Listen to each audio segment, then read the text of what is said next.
ওই যে birthday programme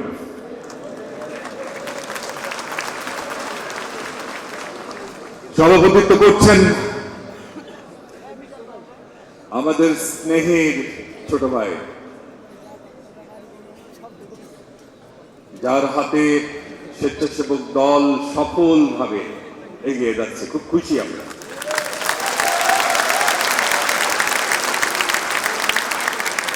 S M Gilani,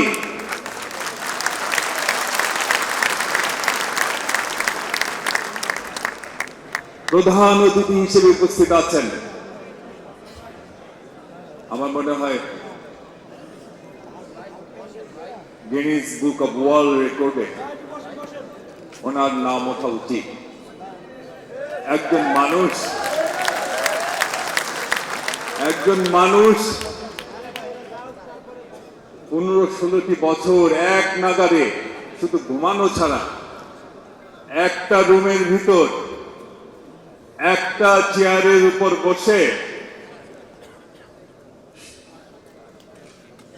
স্বৈরাচার বিরোধী একটি আন্দোলনের সফল নেতৃত্ব দিয়েছেন, এমন ইতিহাস পৃথিবীতে আর আছে বলে আমার জানা নেই।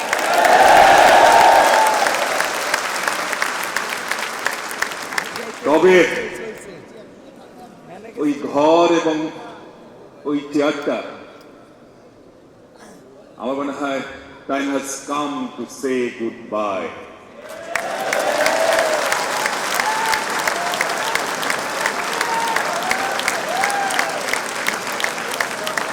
তাই না? এবং স্বেচ্ছাসেবকেরও প্রস্তুতি দিতে হবে ওই কথা বলার জন্য। Welcome hour leader, welcome back hour heart. আপনাকে আসতেই হবে। 1981 সালের 30 মে সেই ভয়াল রাতে বুলেটের এক ঝড় যখন আমাদের প্রান্তীয় নেতার বুককে বিদীর্ণ করে দিল, সেই সার্কিট হাউসের সেই সিঁড়িতে যখন তিনি শুয়ে পড়লেন, তিনি চিৎকার করে বলেছিলেন, আমার মা, আমি তোমার মুখে হাসি ফোটাতে চেয়েছিলাম, ওরা আমাকে বাঁচতে দেয় নাই। আমি চলে যাচ্ছি মা, আমি তোমাকে নিঃস্ব করে যাচ্ছি না, আমি যাওয়ার সময় রেখে যাচ্ছি আমার প্রিয়তমা স্ত্রী, আমার 2 আদরের সন্তান, আর সারা বাংলাদেশে আমার হাজার হাজার নেতা কর্মী। দেখিও না, ওরা কখনোই বাংলাদেশকে হারতে দিবে না, হারতে দিবে না। আমার নেতার রক্তের লোহিত কণিকা, শ্বেত কণিকা এখনো হয়তো বা লেগে আছে সার্কিট হাউসে। নেতা, সেই লোহিত কণিকা, শ্বেত কণিকা আপনাকে ডাকছে। আমাদের জন্য না হলেও সেই শ্বেত কণিকা, লোহিত কণিকার আহ্বানে আপনি ছুটে আসুন।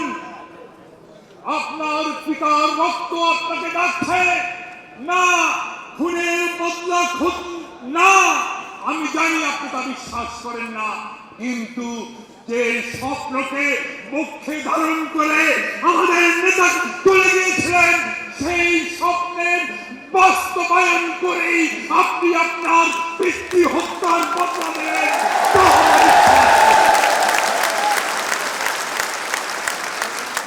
যারা চেয়েছিল আপনার পিতাকে হত্যা করে পৃথিবীর বুকে আর কোনদিন বাংলাদেশ মাথা উঁচু করে দাঁড়াবে না, তাদের সেই স্বপ্নকে ধ্বংস করে দিয়ে পৃথিবীর বুকে বাংলাদেশকে মাথা উঁচু করে দাঁড় করিয়ে আপনি আপনার